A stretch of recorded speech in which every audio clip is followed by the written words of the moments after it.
نہیں ہے وہ تمام چیزیں پیش کرنے کی، پھر بھی آج ریکارڈنگ ہو رہی ہے، میں چاہوں گا کہ ان سب کے سامنے یہ چیزیں بھی پیش کریں، اس لیے کہ کچھ لوگوں نے یہ چیلنج کیا قرآن و حدیث سے یہ ثابت نہیں شب برات، یہ جھوٹا الزام ہے، قرآن سے ثابت نہیں، حدیث سے ثابت نہیں۔ سب سے پہلے میں نے خطبے کے بعد آیت پڑھی، اللہ تعالیٰ فرماتا ہے، یہ 26ویں پارے کی آیت، حامیم والکتاب المبین، 25ویں پارے میں، انا انزلناہ فی لیلۃ مبارکۃ انا کنا منذرین، اللہ فرماتا ہے اور کتاب مبین کی قسم، اللہ تعالیٰ نے قرآن عظیم کی قسم یاد فرمائی، اس کے بعد فرماتا ہے کہ ہم نے اس کو مبارک رات میں نازل فرمایا۔ اس کے متعلق دو قول ہیں، مفسرین فرماتے ہیں لیلۃ مبارکہ جو قرآن میں لفظ آیا ہے اس سے مراد شب قدر بھی ہے، اور بعض مفسرین فرماتے ہیں اس سے مراد شب برات بھی ہے، کیونکہ آگے کی آیت میں رب تعالیٰ فرماتا ہے فیہا یفرق کل امر حکیم، اس رات میں ہر حکمت والے معاملے کی تقسیم ہوتی ہے۔ رب تبارک و تعالیٰ اپنی جانب سے جو معاملات تقسیم فرماتا ہے وہ آج کی رات یہ ہو گئی قرآن پاک سے۔ میں نے آیت تلاوت کی ہے، جسے چاہیے وہ بعد میں ریکارڈنگ سے حاصل کر لیں۔ اب شعبان کی اس 15ویں شب کا اہتمام کرنا، پہلی بات ثبوت کی طرف بعد میں چلتے ہیں، اپنے دل سے پوچھو کہ یہاں کون سا غلط کام ہو رہا ہے؟ کیا تمہارا ضمیر اس بات کو گوارا کرتا ہے کہ تمہاری اس پوری محفل کو کوئی یہ کہے یہ گندی محفل ہے؟ معاذ اللہ رب العالمین، مسجد میں بیٹھنا، اللہ تعالیٰ کا ذکر سننا، یا پھر عبادت کے لیے رات جاگنا، ذکر کرنا، تسبیح کرنا، چھوڑو، کسی بھی ثبوت اور سند کے بغیر تم اپنے دل سے پوچھو کیا یہ غلط راستہ ہو سکتا ہے؟ مسجد میں ڈھول بج رہے ہیں، یہاں باجے بج رہے ہیں، یا یہاں پر کوئی جوا کھیل رہا ہے، کوئی حرام کاری ہو رہی ہے، یہاں تو میرے مولا کو یاد کیا جا رہا ہے، رسول کریم صلی اللہ علیہ وسلم کی شان بیان کی جا رہی۔ تو حدیث پاک میں تو یہ ہے، اللہ کے نبی صلی اللہ علیہ وسلم فرماتے عند ذکر الصالحین تنزل الرحمہ، جب اللہ کے نیک بندوں کا ذکر ہوتا ہے تو رحمتیں اترتی ہیں، نیک بندوں کا ذکر ہوتا ہے، صالحین کا، تو جو نیکوں کا امام محمد الرسول اللہ صلی اللہ علیہ وسلم کا ذکر جس محفل میں ہو رہا ہو تو کیا وہ محفل رحمتوں سے جھما جھم نہیں برس رہی ہوتی؟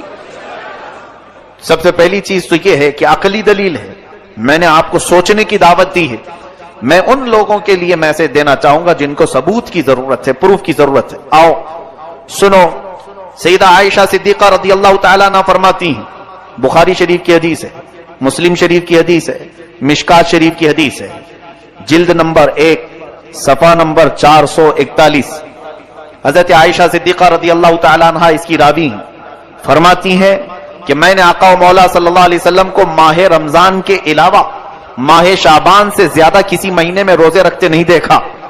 حضور اکرم صلی اللہ علیہ وسلم شعبان کے کبھی کبھار اکثر روزے رکھا کرتے تھے، یا پھر پورے مہینے کے روزہ رکھا کرتے تھے۔ اس سے تو ثابت ہوا کہ شب برات شعبان میں ہو رہی ہے یا پھر رمضان میں ہو رہی ہے۔ شب برات کے روزے کے بارے میں لوگوں نے پوچھا کہاں سے ثابت ہے؟ بخاری شریف پڑھو، ماں عائشہ صدیقہ فرماتی ہیں حضور 15 شعبان کیا پورے شعبان کا ہی روزہ رکھتے تھے۔ دوسری حدیث ہے، حضرت عائشہ صدیقہ رضی اللہ تعالیٰ عنہ فرماتی ہیں کہ نبی کریم صلی اللہ علیہ وسلم چند دن کو چھوڑ کر پورے ماہ شعبان کے روزے رکھتے تھے، پھر فرماتے شعبان میرا مہینہ ہے اور رمضان میری امت کا مہینہ ہے۔ تو حضور اکرم صلی اللہ علیہ وسلم روزے کا اہتمام فرماتے تھے۔ اور پھر یہ حضور کا ارشاد، جن لوگوں کی روحیں قبض کرنی ہوتی ہیں ان کے ناموں کی فہرست ماہ شعبان میں ملک الموت کو دی جاتی ہے۔ حدیث پاک یہ بھی اللہ کے حبیب صلی اللہ علیہ وسلم فرماتے ہیں، یہ بھی بخاری شریف اور مسلم شریف کی حدیث میں تلاوت کر رہا ہوں، آپ کے سامنے ترجمہ میں پڑھ رہا ہوں، اس لیے مجھے یہ بات پسند ہے کہ میرا نام اس وقت فہرست میں لکھا جائے جبکہ میں روزے کی حالت میں ہوں۔ نبی کونین صلی اللہ علیہ وسلم فرماتے ہیں 15ویں شب کو، یعنی جو شب آج یہاں بیٹھے ہیں آپ، سال بھر جتنے مرنے والے ہیں ان کے ناموں کی فہرست ملک الموت کو دی جاتی ہے، اگلے سال تک اتنے لوگوں کی روحیں تمہیں قبض کرنا ہے۔ تو حضور پاک صلی اللہ علیہ وسلم فرماتے ہیں میرا نام اگر فہرست میں لکھا جا رہا ہو تو اس حالت میں لکھا جائے کہ میں روزے کی حالت میں ہوں، یا میں عبادت کی حالت میں ہوں.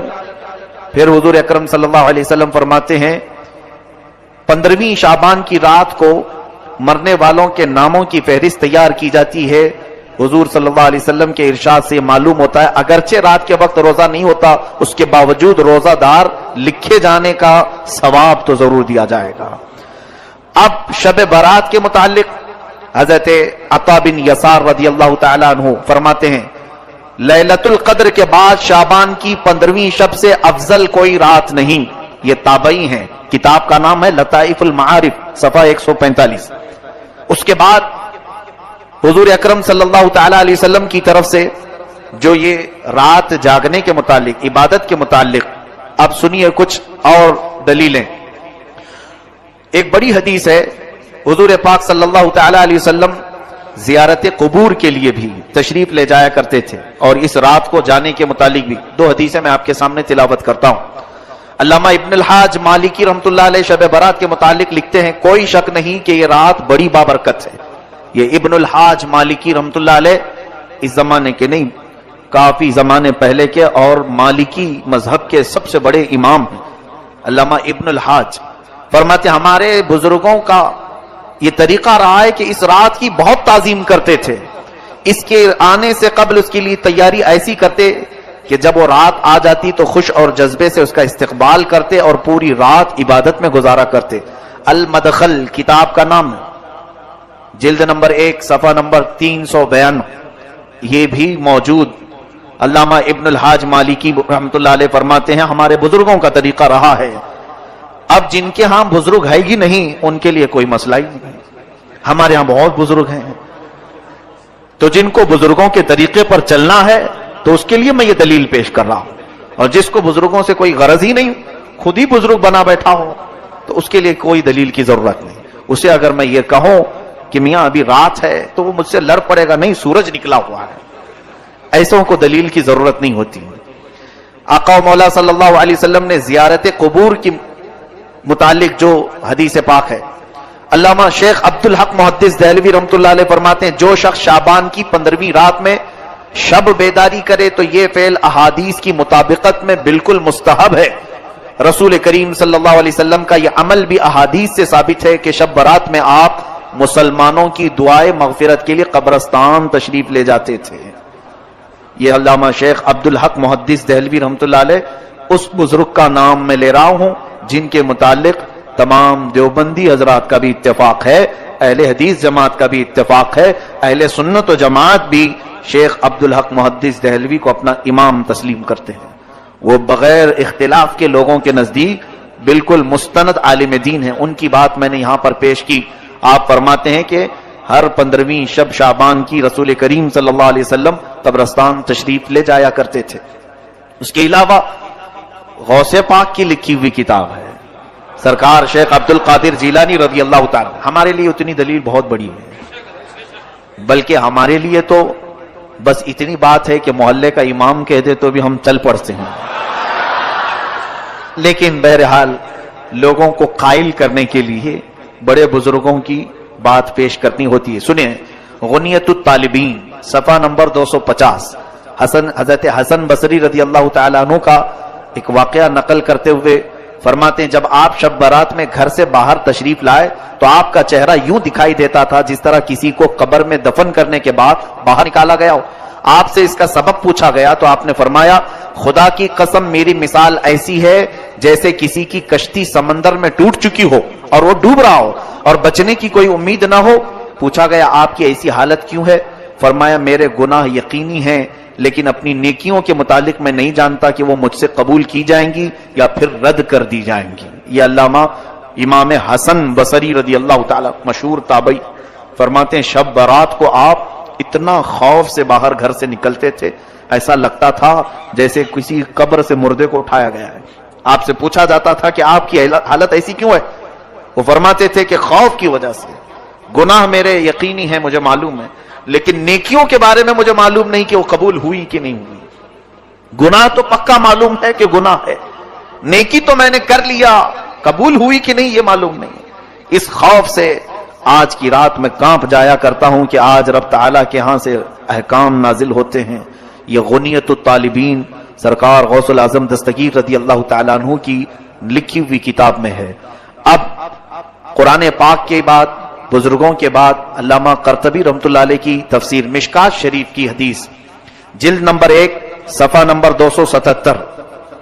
بعض لوگوں کو یہ عادت ہے، جھوٹے جھوٹے اس طرح سے بیان کرتے ہیں۔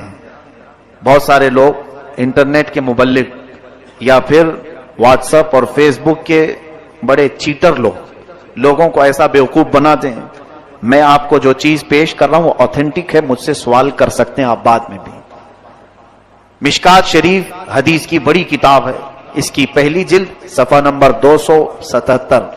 حضرت عطا بن یسار رضی اللہ تعالیٰ عنہ فرماتے ہیں شعبان کی 15ویں رات میں اللہ تعالیٰ ملک الموت کو ایک فہرست دے کر حکم فرماتا ہے، جن جن لوگوں کے نام اس میں لکھے ہیں ان کی روحوں کو آئندہ سال تک مقررہ وقتوں پر قبض کر لو۔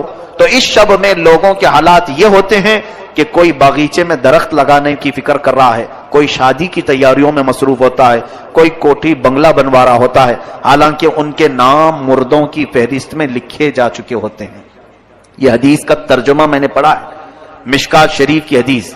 اس کے بعد مصنف عبد الرزاق، یہ بھی کتاب حدیث کی ہے، جلد نمبر 4 صفحہ نمبر 317، یہ حدیث کی کتاب ہے۔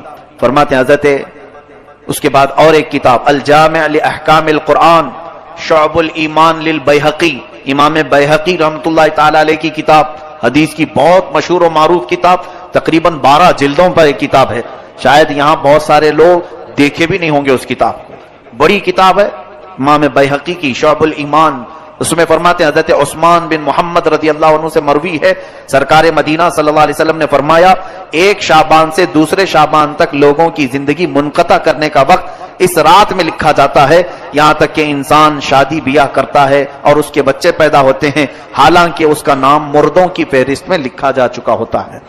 شعبان کے متعلق اتنی حدیثیں ہیں کہ بیان کروں تو ابھی صبح ہو جائے۔ ابھی سنیں اور تھوڑی بات، یہ مغفرت کی رات ہے۔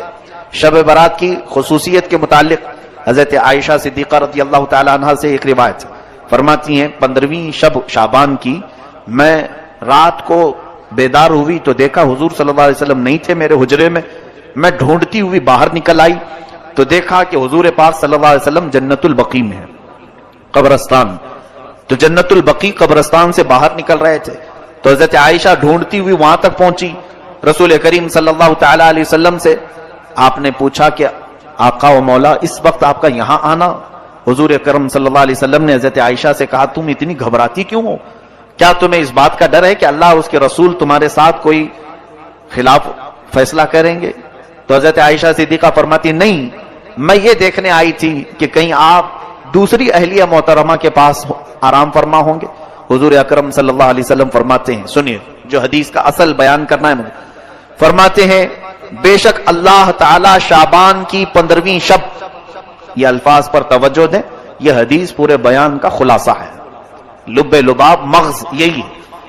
حضور اکرم صلی اللہ علیہ وسلم فرماتے ہیں بے شک اللہ تعالی شعبان کی 15ویں شب آسمان دنیا پر نزول فرماتا ہے۔ کئی آسمان ہیں، 7 آسمان ہیں، دنیا کا جو آسمان ہے وہ پہلا آسمان ہے، حدیث پاک میں آسمان دنیا یعنی دنیا کا یہ جو پہلا آسمان ہے اس پر نزول فرماتا ہے، اور قبیلہ بنو کلب کی بکریوں کے بالوں سے زیادہ لوگوں کی مغفرت فرماتا ہے۔ یہ کیا ہے قبیلہ بنو کلب؟ عرب میں ایک خاندان رہا کرتا تھا جس قبیلے کا نام، خاندان کا نام بنو کلب، وہ بکریاں پالتے تھے اور ان کی بکریوں کے بڑے بال ہوتے تھے، یعنی گھنے بال ہوتے تھے۔ حدیث پاک میں ان بکریوں والوں کا ذکر ہے کہ ان بکریوں کے جسموں پر جتنے بال ہوتے ہیں اتنی تعداد میں آج کی رات اللہ تعالیٰ لوگوں کو جہنم سے آزاد فرماتا ہے۔ اب یہ حدیث کہاں کہاں ہے، یہ سن کر کے ان تک پہنچا دیں تو خالص بات ختم ہو جائے گی۔ ترمذی شریف صحاح ستہ کی حدیث ہے، صحاح ستہ جو مشہور کتابیں ہیں 6 جس کو سارے لوگ تسلیم کرتے ہیں، بخاری شریف، مسلم شریف، ترمذی شریف، نسائی شریف، ابن ماجہ شریف، ابو داؤد شریف، یہ 6 کتابیں حدیث کی مشہور و معروف ہیں۔ اس میں سے کتاب سے میں حوالہ، ثبوت، پروف آپ کے سامنے پیش کر رہا ہوں۔ ترمذی شریف جلد نمبر 1 صفحہ نمبر 156، دوسری بھی صحاح ستہ سے ہی پیش کر رہا ہوں، یہی حدیث سیم ٹو سیم حدیث حضرت عائشہ کی، ابن ماجہ صفحہ نمبر 100۔ تیسری کتاب سیم ٹو سیم یہی حدیث، مسند امام احمد بن حنبل رضی اللہ عنہ، جن کو غیر مقلد اور اہل حدیث بہت مانتے ہیں، اہل حدیث حضرات بھی بہت مانتے ہیں۔ مسند امام احمد بن حنبل سے پیش کر رہا ہوں، وہ تقریباً 20 یا 25 جلدوں کی کتاب ہے۔ حضرت امام احمد بن حنبل نے یہی حدیث حضرت عائشہ کی اپنی کتاب میں حدیث کے طور پر لکھا ہے، اس کا حوالہ بھی یاد رکھیں، مسند احمد بن حنبل جلد نمبر 6 صفحہ نمبر 238۔ اس کے بعد پھر مشکات شریف سیم یہی حدیث جلد نمبر 1 صفحہ نمبر 277۔ اس کے بعد مصنف ابن ابی شیبہ، یہ بھی حدیث کی مشہور و معروف کتاب ہے، جلد نمبر 1 صفحہ نمبر 237۔ شعب الایمان امام بیہقی کی کتاب ہے، یہ بھی حدیث کی بڑی مشہور و معروف کتاب ہے، اس کی جلد نمبر 3 صفحہ نمبر 379۔ یہ میں نے تقریباً 6 کتابوں کی دلیل آپ کے سامنے پیش کی، ایک ہی حدیث اتنی کتابوں میں ہے۔ محدثین فرماتے ہیں، اتنے بڑے بڑے محدثین نے یہ حدیث لکھا ہے کہ یہ حدیث صحت کے درجے کو پہنچی ہوئی ہے، اس کا انکار کرنا گمراہی اور منکر ہونا، گمراہ ہونا اسلام سے باہر ہونے کے برابر ہو جاتا ہے۔ بات سمجھ میں آئی؟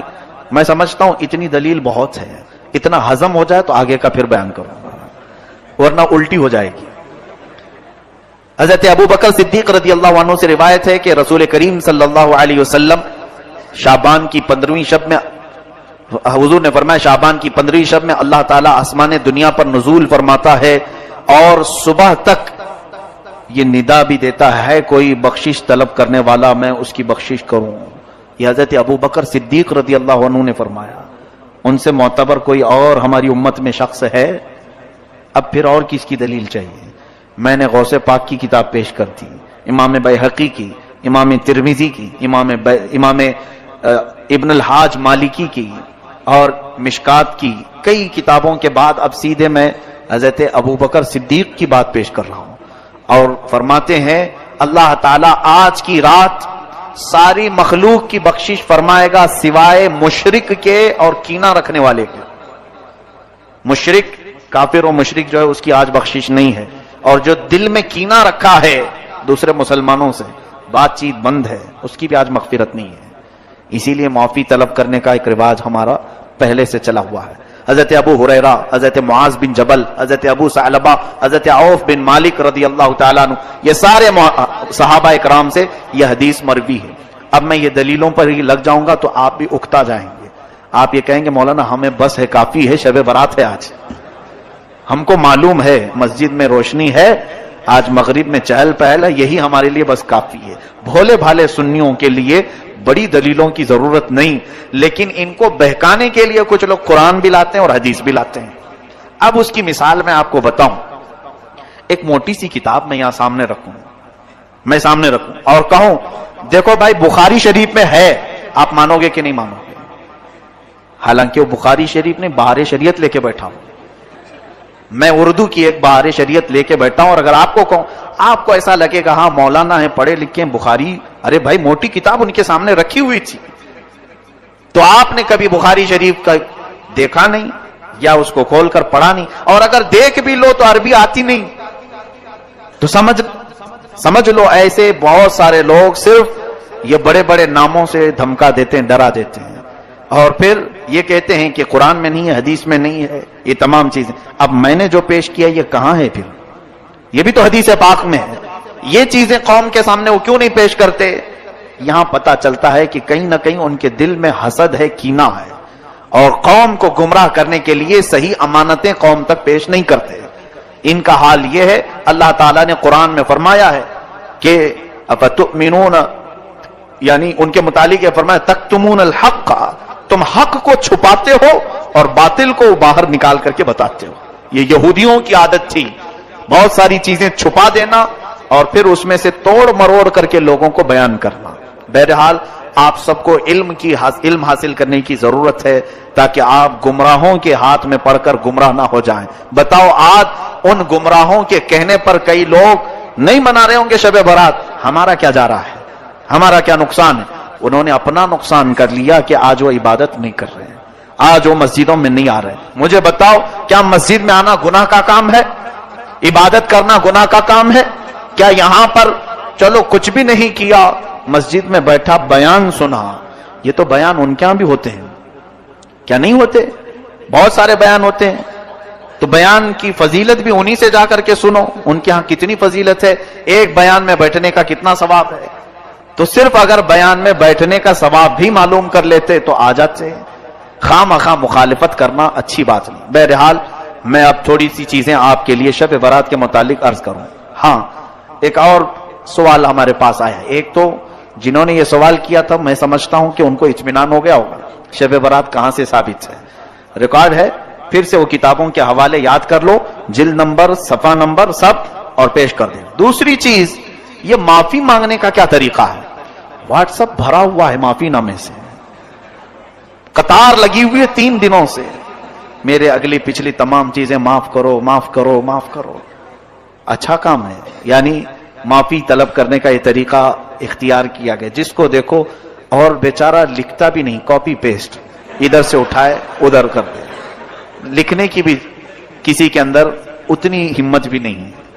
ذرا آپ اس کے متعلق سوچو. صحیح ہے, ہمارے بزرگوں کا یہ طریقہ رہا.